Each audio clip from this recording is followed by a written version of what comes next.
할렐루야. 앉으면서 인사하시겠습니다. 정말로 반갑습니다. 주 안에서 환영합니다. 한 2주 전에 있었던 우리 조국의 서울시장, 부산시장 그 보궐선거 결과에 대해서 분석한 기사를 하나 봤는데, 이번에 야당이 아주 대승을 거뒀는데 분석 기사를 보니 이게 야당이 잘해서가 아니라 여당이 못해서다, 이런 분석 기사를 봤습니다. 그래서 야당이 잘했다고 하는 그 사람들은 7%에 불과했고, 여당이 못했다 하는 경우가 61%에 달했습니다. 지난 총선에서 180석을 몰아줬는데, 근데 그렇게 몰아준 국민의 그 은혜, 국민의 뜻을 헤아리지 못하고 독단적으로 행한 결과 이런 일이 일어나게 됐다 하는 그런 분석을 하는 것을 읽어보면서 참 우리 조국의 모든 국민들이 정말 생각을 하고 하는구나.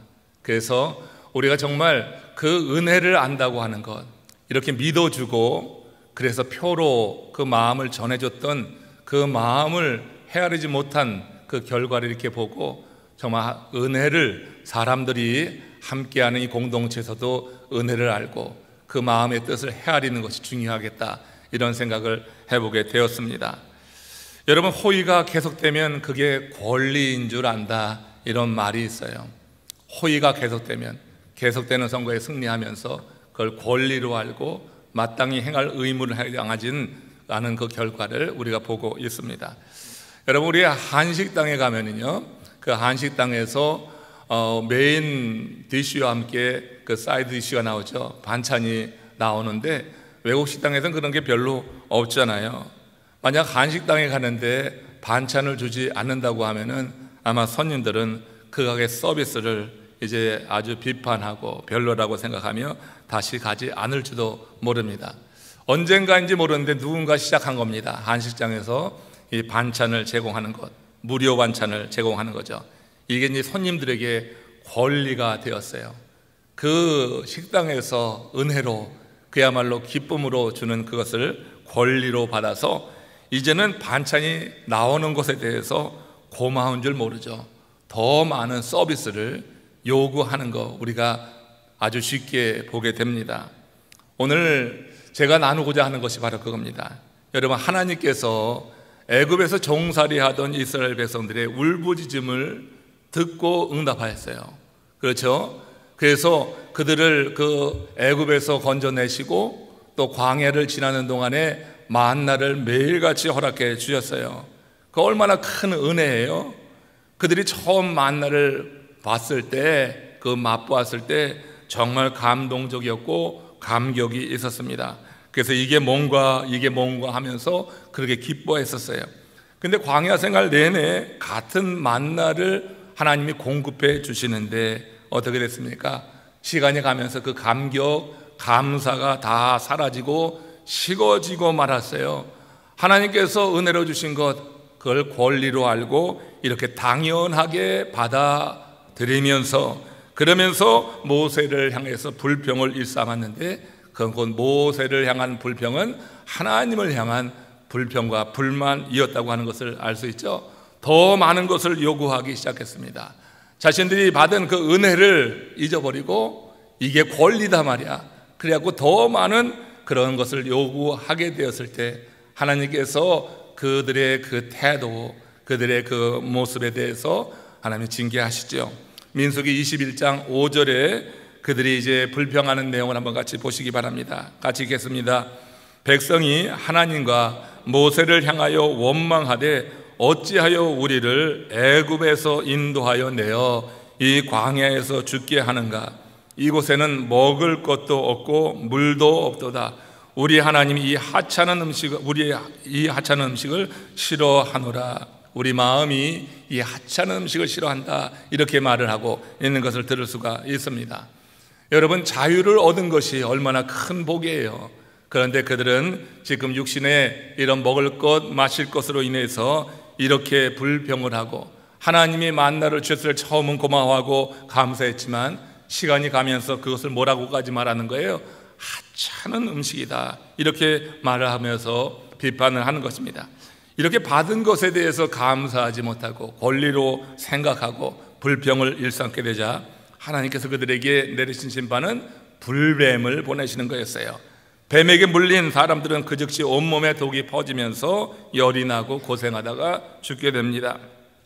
오늘 본문의 히브리서 기자는요, 바로 이런 이스라엘의 역사, 하나님이 베푸신 그 은혜를 망각하고 권리로 생각하고 불평과 불만으로 일삼는 그 이스라엘의 과거 역사를 통해서 이제 얻은 그 교훈을 바탕으로 오늘 우리에게, 이 시대를 살아가는 우리들에게까지 이런 경고의 말씀을 주고 있는 것입니다. 자, 히브리서 3장 8절에서 11절 말씀입니다. 같이 읽습니다. 광야에서 시험하던 날에 거역하던 것 같이 너희의 마음을 완고하게 하지 말라. 거기서 너희 열조가 나를 시험하여 증언하고 40년 동안 나의 행사를 보았느니라.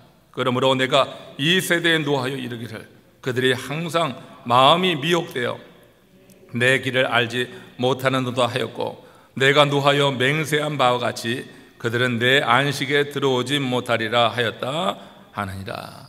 여러분, 이 말씀을 정리하면 뭡니까?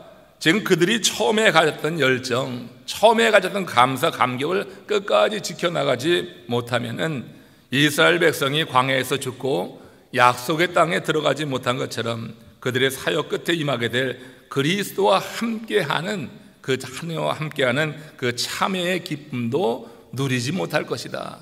그리스도와 함께하는 참회, 이 그리스도와 함께하는 그 참회한다고 하는 이 말이 무슨 말이냐고 하면은 세상에서 그리스도의 안식으로 인해서 기쁨과 평안을 누리고 또 하나님께서 만세전부터 약속하신 그 천국에서 그리스도와 함께 영광과 존귀를 누리며 영원히 산다고 하는 것이 그리스도와 함께 참회하는 거예요. 우리가 처음에 받은 그 은혜에 대해서 감사를 잊어버리고 그리고 감격을 잃고 주를 향한 열정을 잃어버리게 될 때 그리스도와 함께 참회하는 것, 그 이스라엘 백성들이 약속의 땅에 들어가지 못했듯이 우리가 지금 히브리서 기자는 초대교회 성도들을 향해 말씀하는 거고, 이 말씀은 우리들에게도 해당되어지는 그런 말씀이라고요. 우리가 구원의 감격을 받았습니다. 죄에서 해방되었어요. 이 광야 같은 인생을 살아갈 때 하나님께서 우리에게 날마다 은혜를 베풀어 주시는데 우리가 그 은혜에 대해서 그 감사, 감격을 잃어버리고 주를 향한 열정을 잃어버리게 될 때 마치 이스라엘 백성들처럼 우리도 그런 결과를 맞이하게 되는데, 히브리서 기자는 그것을 그리스도와 함께 참여하지 못한다, 이런 말을 하고 있는 것을 듣게 됩니다. 저자가 이렇게 경고하는 것, 그 당시 그리스도와 함께 참여하지 못할 징조를 보고 있는 거예요.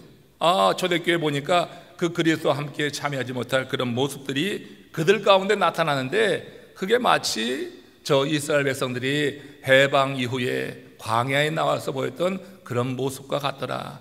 그들이 그런 모습을 보이게 된 것은 그들이 완고해졌기 때문에, 그들 마음이 완고해졌기 때문이라고 이렇게 분석을 하고, 히브리서 기자는 초대교회 성도들에게 완고하게 되지 말라, 이렇게 요청을 하고 있는 것을 보게 됩니다.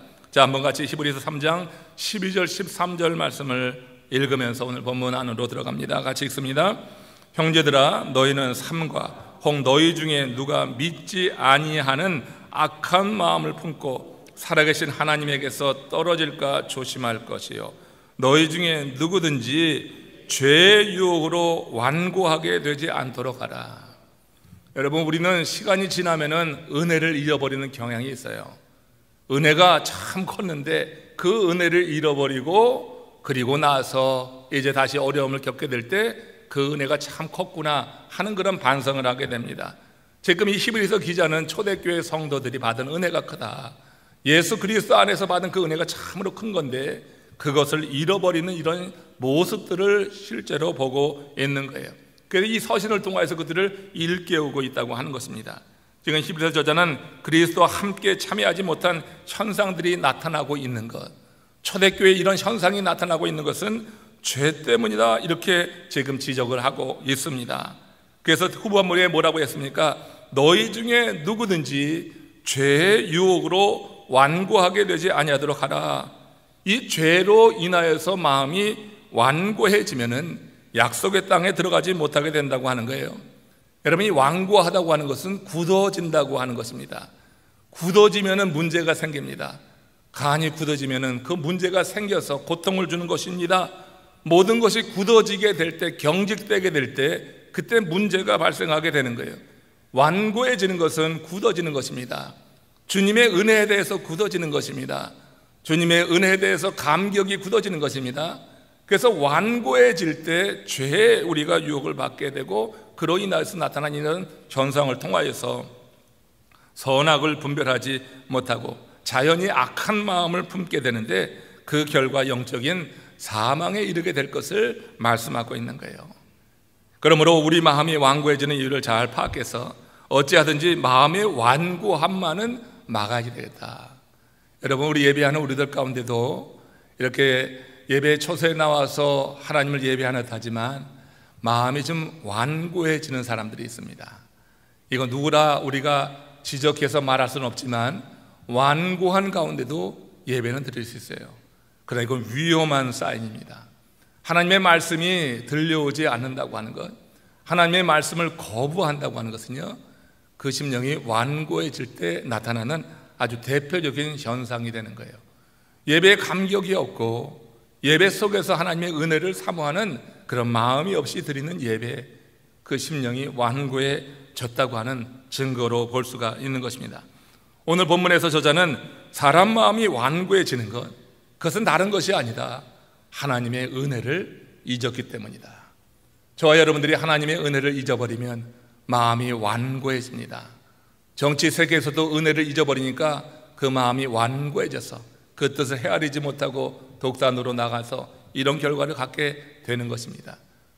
여러분, 우리에게 누군가 은혜를 베푸는데 그것을 당연하고 여기게 될 때 그 마음이 완고해져서 그 관계에도 문제가 생기게 되는 거예요.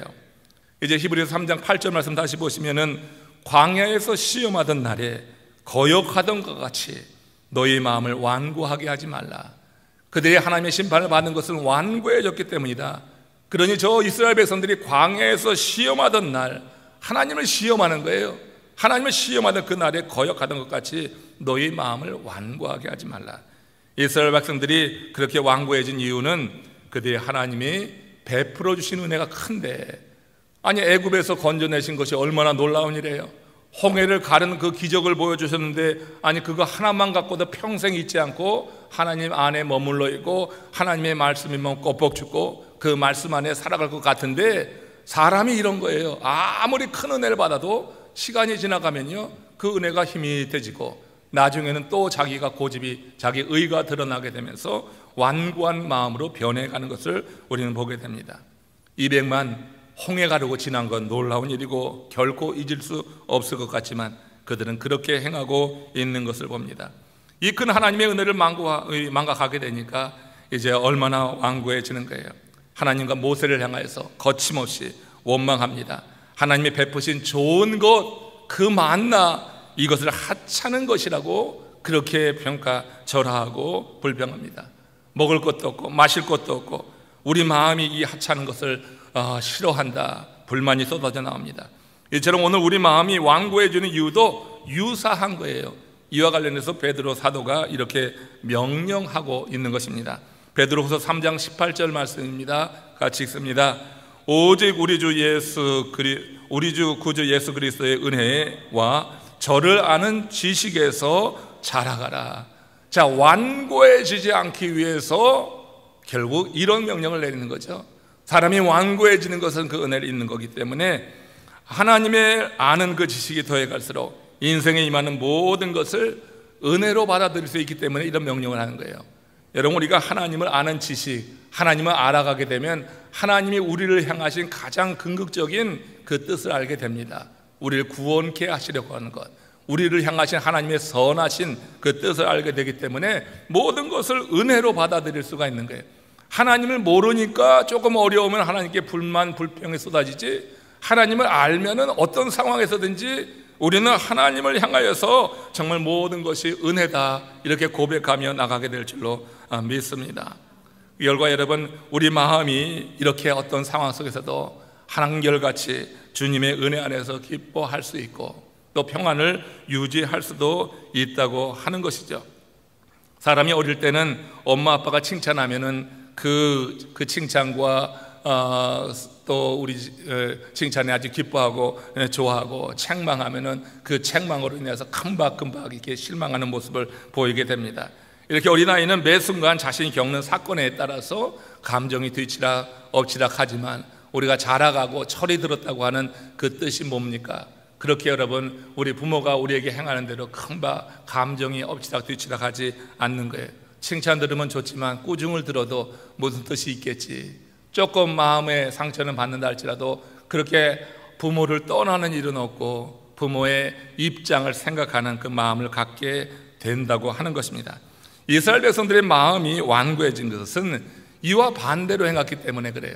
참 부모 대신 하나님 아버지의 마음을 헤아리지 않으려고 자신들이 처한 그 상황만 보고 그렇게 이제 어려움만 생각하니까 그 감정에 따라서 행하고 있는 모습을 보게 되는 거예요. 하나님 베푸신 은혜를 잊어버리고 주를 아는 지식에까지 자라가지 못했다 하는 것입니다. 그 백성은 그들 앞에 놓여있는 작은 문제만 보고 하나님이 베푸신 큰 은혜에 대해서 당연한 것으로 생각하고 배은망덕을 일삼게 되었어요. 하나님과 모세를 향하여서 대적하게 이르게 되었다고 하는 것입니다. 우리도 하나님의 은혜를 잊어버리게 되면은 언제든 마음이 완고해질 수 있다, 이 사실을 꼭 기억해야지 될 거예요. 은혜를 잊어버리면 감사할 줄 모르고 자연히 원망 불평이 나오게 마련이다 하는 것입니다. 이는 그 마음이 완고해져서 받은 은혜에 대한 감동이 사라져버리기 때문이다. 그러므로 그리스도와 함께 참여하는 자가 되려고 하면은 무엇보다 이 은혜를 잊지 말아야 되겠다 하는 겁니다. 은혜 아니면 나 서지 못하네. 어제 우리 아침에 문득 와서 새벽 예배를 하는데 말씀을 전하기 전에 이 찬양이 생각났어요. 자, 은혜 아니면 서지 못한다. 십자가의 그 사랑 능력 아니면 서지 못한다. 살면 살수록 우리가 감당하기 어려운 일들, 내가 이해할 수 없는 그런 일들, 이런 일들이 우리 앞에 놓이고 찾아오게 되는 것을 보게 돼요. 그래서 정말 말씀을 전하는 나는 그 은혜 안에 얼마나 머물러 있는가, 그 생각을 한번 해보면서 어제 말씀을 증거했습니다. 은혜 아니면은 서지 못한다고 하는 그 고백이 여러분에게도 있습니까?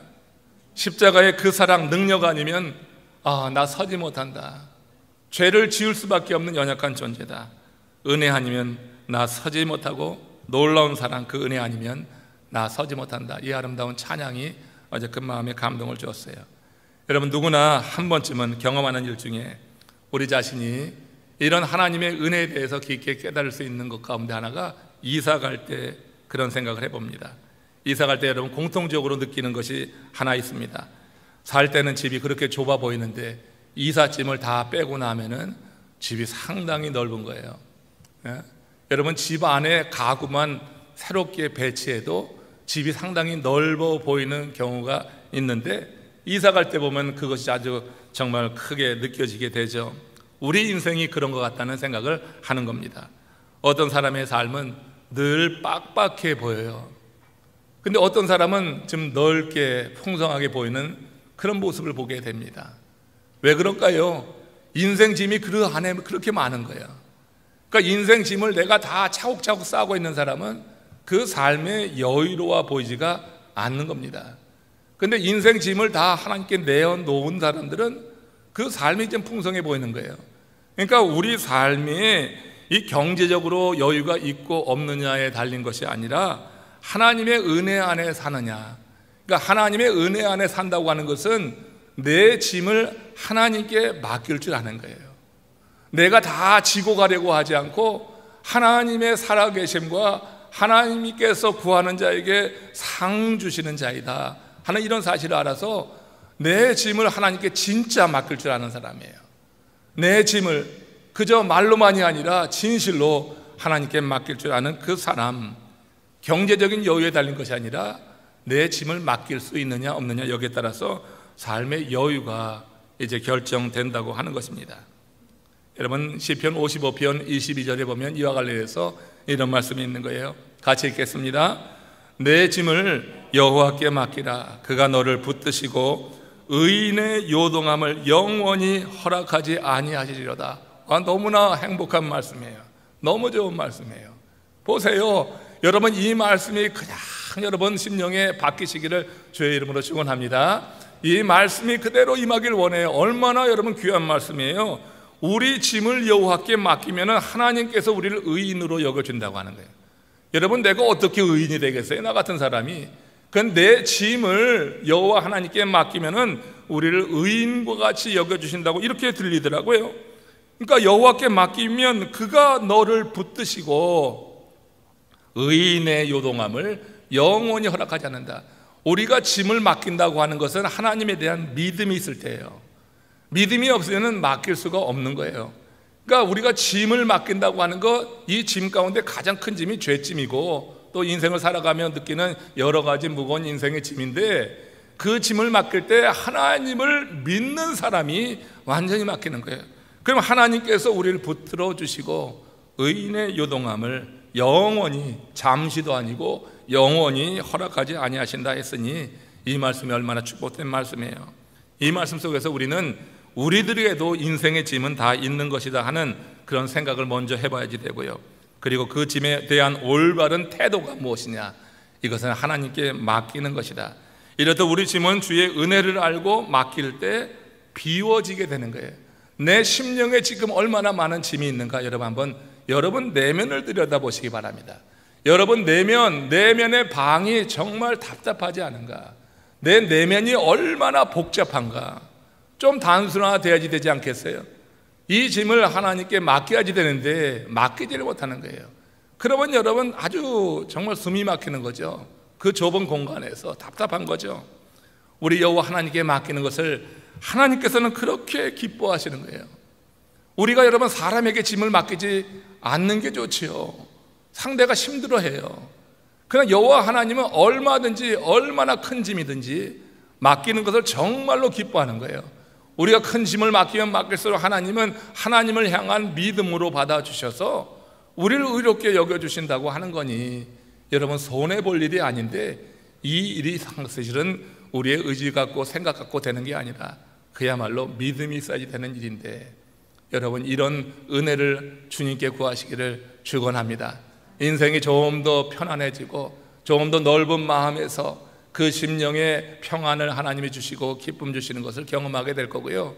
이 복잡해진 이 마음이 다 정리가 될 때 우리의 삶도 상당히 정리가 되고 단순화되면서 거기서 행복과 기쁨을 누릴 수 있게 됐다 생각을 합니다. 삶이 여유롭게 보이는 거예요. 주께서 그 마음을 완고하게 하지 않게 지켜주시기 때문에 그런 것입니다. 내 마음이 완고하지 않도록 지켜주시는 거예요. 내가 맡길 때 내 마음이 완고해지지 않게 지켜주신다. 그래서 시편 5편 11절 이와 연관돼서 또 이렇게 시인이 노래합니다. 같이 읽습니다. 오직 주에게 피하는 자는 다 기뻐하며 주의 보호로 인하여 영영이 기뻐 외치며 주의 이름을 사랑하는 자들은 주를 즐거워하리라. 같은 맥락에서 이해할 수가 있어요. 주에게 피하는 자, 주에게 피하는 자. 여러분은 인생의 난제에 어려움 겪을 때 누구에게 피하여? 힘 있는 사람 찾지 않습니까? 나를 좀 이해해 줄 만한 사람, 내 말을 들어줄 사람이 먼저 떠오르지 않습니까? 여러분, 주께 피하는 은혜가 있기를 주의 이름으로 축원합니다. 이제 사람을 찾지 않습니다. 사람에게 피하는 것은 하나님께서 우리에게 붙여주신 사람과 함께하면 그때 되는 거예요. 우리가 가장 우선 우리가 찾아야 될 이는 우리 여호와 하나님, 우리 주님입니다. 오직 주께 피하는 자, 주께 피해서 뭐 하겠어요? 짐을 맡기는 거죠. 내가 지고 가는 짐이 너무 무거우니까 가서 맡기는 거죠. 그러면 주님께서 그 보호 아래 우리를 품어주시는 거예요. 주의 이름을 사랑하는 자들은 주를 즐거워하리다.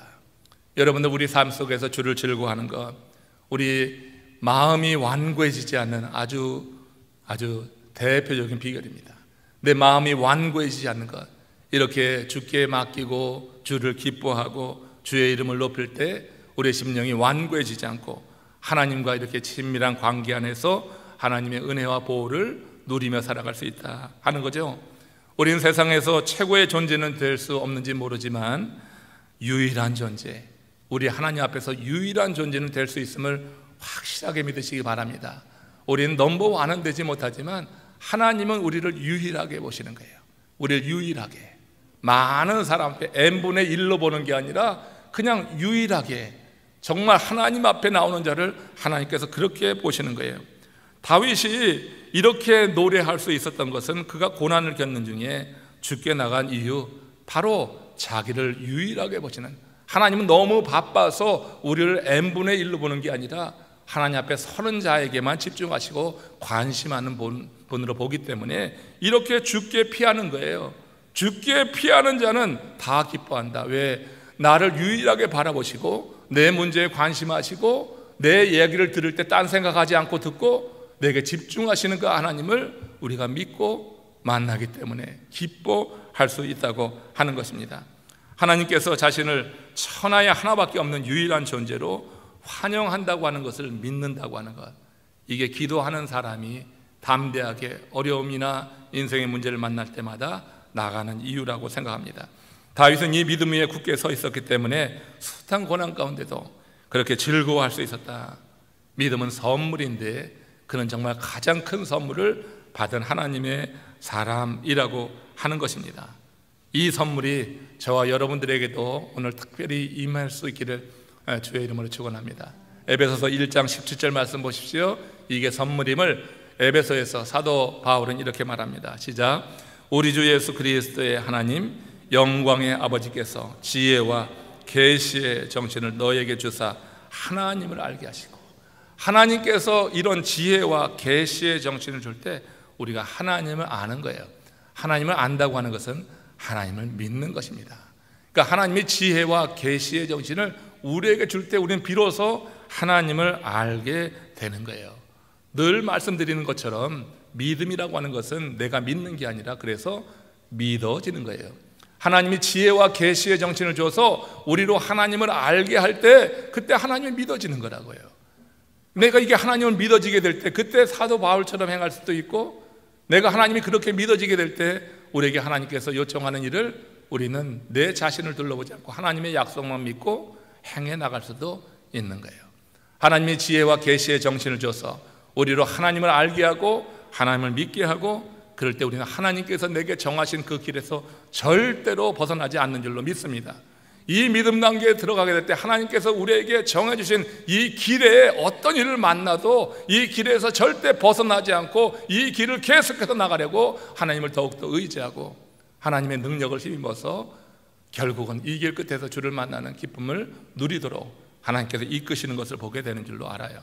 몇 해 전에 테네시주에 살던 제럴딘 라르게이라고 하는 60대 여성이 실종이 되었습니다.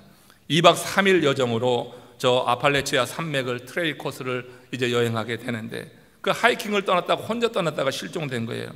남편의 신고로 즉각 구조팀이 구성되어서 산을 수색해 보았지만 어디에도 그 아내를 찾을 수가 없게 되었어요. 안타깝게 그녀는 실종 후 2년이 지나서 아주 완전히 백골의 모습으로 발견이 되었습니다. 근데 사인이 굶주림이었다고 하는 거예요. 굶주림. 그에게 정해진 트레일 코스가 있는 것입니다. 아팔레치아 그 산맥에, 그 험한 산맥에 아무데나 가서는 되는 건 아니고 거기에 만들어 놓은 트레일 코스가 있는데 그 길을 벗어나서 길을 헤매다가 굶주려서 죽게 됐다고 하는 그런 기사를 보면서 어떤 생각이 있어요.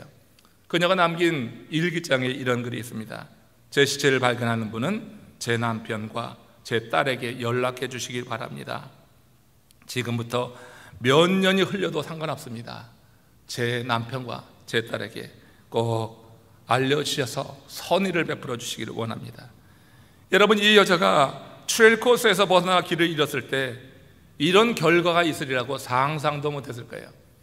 그 길에서 벗어나서 뭔가 흥미로워서 벗어날 수도 있고 또 어떤 이유인지는 모르지만 그 길에서 벗어났을 때 이런 결과가 있겠는가. 그렇게 사랑하는 남편과 그렇게 사랑하는 딸이라고 하면은 정말 아름다운 관계 안에 있었는데 그가 잘못 길을 찾아 들어가서 그 트레일에서 벗어나게 됐을 때 이런 비극을 만나게 되고 그 가족에도 큰 슬픔을 주게 되었다고 하는 거예요. 험한 산지에서 트레일 코스는요 생명길입니다. 험한 산지에서 내 임의로 아무 길이나 택해 나갈 수는 없는 것입니다. 하나님은 예수 그리스도 안에서 우리가 걸어가야 될 영적인 트레일 코스를 정해 주신 것입니다. 이 세상은 아팔레치아 산맥과 비교할 수 없는 그런 아주 험지입니다. 이 세상이 영적으로 보면 그렇게 험지예요. 여기에서 여러분 내 기분대로 내 감정대로 이 길에서 벗어나려고 하는 것, 우리 주님께서 지혜와 계시의 정신을 줬으면서 그래서 하나님을 알게 했는데 이 길에서 벗어난다고 하는 것은 있을 수가 없어요. 그 믿음은 아예 처음부터 잘못된 것이라고 생각해요. 하나님께서 지혜와 계시의 정신을 줘서 하나님을 알게 하고 하나님을 믿게 하면은 이 험한 세상에서 하나님이 정해주신 영적인 트레일, 그 코스를 따라 나갈 수밖에 없어요. 유혹을 받더라도 곧 다시 돌아서 내게 정해진 길을 가는 것이 마땅하다고 하는 것입니다. 우리는 이 코스에서 이탈하는 것을 생명길에서 벗어나서 사망길에 접어드는 걸로 알아야 되는 것입니다. 우리 마음이 완고해지면요, 그런데 그렇게 된다고 하는 거예요. 내 마음이 굳어지게 되면은 우리가 이 길에서 벗어나고자 하는 유혹을 받게 되고, 유혹을 받지 않더라도 길을 잃었기 때문에 정말로 헤매다가 영적인 사망에 이르게 되는 것을 보게 됩니다. 성도들 중에 보면은 역경과 시험과 고난이 임할 때 이 코스에서 벗어나는 이들을 종종 보는데 참 안타깝기가 그지없는 겁니다. 얘는 그들이 하나님이 베푸신 은혜보다 현실의 염려와 또 걱정하는 그런 마음이 더 많기 때문에, 그래서 여러분 이 길에서 벗어나게 되는 거예요. 하나님은 이런 연약함을 아셨기 때문에 그래서 신자들로 교회라고 하는 공동체를 하나님께서 이루게 하신 것입니다. 주님께서 부활 승천하신 이후에 그 제자들이 복음을 증거하면서 믿는 자들을 일으키고 그러면서 만든 게 뭐냐면 그 교회예요. 이제 우리 신약 성경, 신약 개관을 같이 나누게 되는데 이번 주에 그 내용 좀 하려고 합니다. 지난주에 처음 시간 했는데 많이들 참여하셔서 참 은혜로운 시간이 되었어요. 여러분, 하나님께서 우리에게 교회를 주신 이유가 뭐냐? 우리의 연약함을 알기 때문에 그러신 거예요. 그 교회를 주셨어요. 하나님께서 이 영적인 트레일에서 벗어나는 유혹을 받을 때 서로 바로 이끌라고,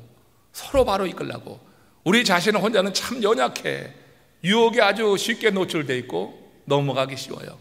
그래서 우리 하나님께서 이 교회라고 하는 공동체, 난 교회 안 다녀도 혼자서 신앙생활 잘할 수 있어, 말도 되지 않는 소리예요. 그건 정말로 말도 되지 않는 거예요. 혼자서 해봐서 알지 않습니까? 교회 나오지 않고 여러분 온라인으로 예배 보니까 그게 집중이 됩니까? 처음에 한두 번 여러분 흥미롭게 보지만 시간이 가면 어떻게 해요? 정장으로 잘 갈아입었던 옷도 다 벗게 되고 편안한 자세로 기대게 되고 나중엔 눕게 되고 나중엔 침대에 누워서 셀폰으로 보고, 이게 예배가 되겠어요? 이게 예배가 되겠냐고요. 집에서 온라인 예배 들을 수밖에 없는 상황이라 할지라도 정말로 정장을 갖추고 마치 교회 오듯이 핸드백도 들어보고 구두도 신고, 그리고 여러분 소파에 앉아서 그렇게 TV 화면에 집중을 하고 말씀을 들으려고 유혹을 받지 않으려고 기도하며 임하게 될 때 그것도 여러분 간신히 될 수 있을지 모르겠어요. 그러나 시간이 가면 그거 안 돼요. 혼자서 할 수가 없는 일입니다. 여러분 너무 교만한 마음을 갖지 마시고 정말 우리가 연약함을 인정하고 함께 모여서 드리는 예배에 대해서 정말 감사하게 여기를 주의 이름으로 축원합니다. 영적인 이 여정을 가는데 하나님께서 교회를 허락하시고 믿음의 형제 자매들을 같이 불러주셔서 예배하게 하는 이유를 분명히 알아야 되는 거예요. 누군가는 이 영적인 트레이에서 벗어나려고 하는 유혹을 받게 될 때 함께하는 성도원들이 또 함께하는 믿음의 선배들이 지도하고 이끌어들여서 다시 이 길로 갈 수 있도록 도전을 주는 거죠. 하나님의 은혜가 그렇게 임할 수 있도록 우리가 살아가야 될 줄로 믿습니다. 이와 관련해서 사무엘상 23장 16절 말씀 한번 마지막으로 같이 보면서 교회의 필요성, 우리 마음이 완고해지지 않도록 우리가 서로 돌봐야 될 이유를 여기서 찾아봅니다. 같이 읽습니다. 사울의 아들 요나단이 일어나 숲풀에 들어가서 다윗에게 이르러 그에게 하나님을 힘있게 의지하게 하였는데, 자, 다윗이 계속해서 사울에게 쫓기고 있습니다. 생명의 위협을 당하고 있습니다. 자, 한두 번이지 계속해서 이런 일을 겪으면서 혹시 다윗의 마음에도 그가 걸어가야 될 길에서 조금 벗어나고 싶은 이런 유혹이 들을 수도 있었을 때인 것 같습니다. 하나님께서 이 다윗의 베스트 프렌드 요나단을 그가 숨어있는 한 숲으로 보내시는 거죠. 요나단은 다윗을 죽이려고 하는 사울의 아들인 거예요. 그러니까 사울은 그 아들에게도 신임을 얻지 못하는 거예요. 사울은 그 아들 요나단이 다윗에게 들어가는 걸 알지도 못했어요. 다윗을 살리기 위해서 들어가서 그 다윗으로 하여금 믿음을 지킬 것을 이렇게 요청하고 있는 겁니다.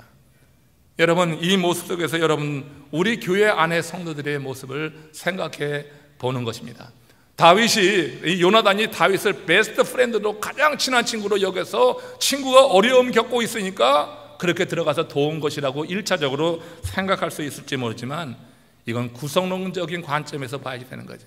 이스라엘의 역사를 이끌어 가시는 하나님께서 이제 이 다윗을 훈련시키는 이 와중에서 이 다윗을 통하여서 그 민족을 이제 하나님께서 세워나가시고 이끌어 가실 때 훈련 과정에서 그 구성론적인 그런 관점에서 볼 때 요나단은 단순히 친구이기 때문이 아니라 성령 하나님이 그 마음을 감동시키는 것이고, 그래서 지금 손에 힘이 빠질 수 있는, 그야말로 힘이 이렇게 빠져나갈 수 있는 그런 연약한 상태에 놓여 있는 이 다윗에게 하나님께서 요나단을 보내신 것이다. 그래서 요구한 게 뭡니까? 하나님을 힘있게 의지하라. 하나님을 힘있게 의지하라. 그 마음이 그 길에서 떠나려고 하는 유혹이 혹시 있었지 않았을까? 그 요나단을 통하여서 하나님께서 이 다윗, 이스라엘의 왕으로 세우시고 이제 장차 올 모든 세대의 귀감으로 삼아서 믿음의 삶을 살도록 쓰실 이 다윗이 이렇게 힘이 빠지고 이렇게 세상에 어떤 유혹을 받는 그 순간에 이렇게 자신을 해치려고 하는 왕의 아들을 통하여서 말이에요. 이게는 보통 일입니까? 자신을 해치려는 그 왕의 아들을 통하여서 이렇게 그 삶을 세워주는 이 여호와 하나님의 손길을 보게 되는 것입니다. 여러분, 하나님을 의지하되 힘있게 의지하기를 주의 이름으로 축원합니다. 하나님을 의지하되 우리가 전심을 다해서 의지하는 하나님의 사람이 될 수 있도록 하나님 앞에 우리의 연약함을 고백하십시오. 나 혼자는 되지 않습니다. 나 혼자는 절대 되지 않습니다. 오직 하나님의 은혜로만 내가 섭니다. 이런 고백이 있을 때 우리 하나님께서 우리의 마음의 완고함을 막아주시고 우리로 하여금 더욱더 믿음 안에 경주에 나갈 수 있도록 우리와 함께 하시는 줄로 믿습니다. 히브리서 3장 12절 13절에 다시 그 말씀 가운데 우리에게 이제 이 완고한 상태에서 벗어나져서 우리 하나님 앞에 더욱더 믿음으로 설 것을 요구하는 그 소리를 한번 들어보시면서 말씀을 마쳐 봅니다. 히브리서 3장 12절 13절입니다.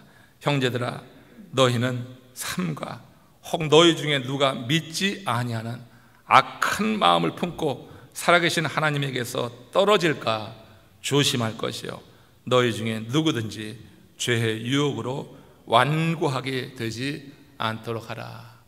다 같이 함께 고개 숙여서 기도하시겠습니다.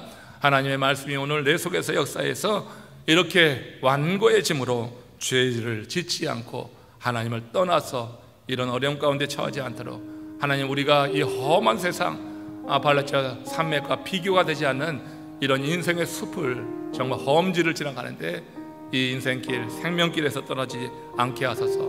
믿음의 형제자매로 붙여주신 우리 남편의 가족들을 소중히 여기고 우리 함께 어려움에 처한 이들을 둘러보며 함께 세워져서 내가 나중에 어려움을 처할 때는 또 그의 손길을 통하여서 일어날 수 있는 이 아름다운 형제자매의 관계가 이루어지게 하여 주시옵소서. 우리 믿음의 공동체가 절대 완고해지지 아니하고 하나님의 뜻을 이루고 그리스도의 은혜에 참여할 수 있도록 다 같이 합심으로 기도하시겠습니다.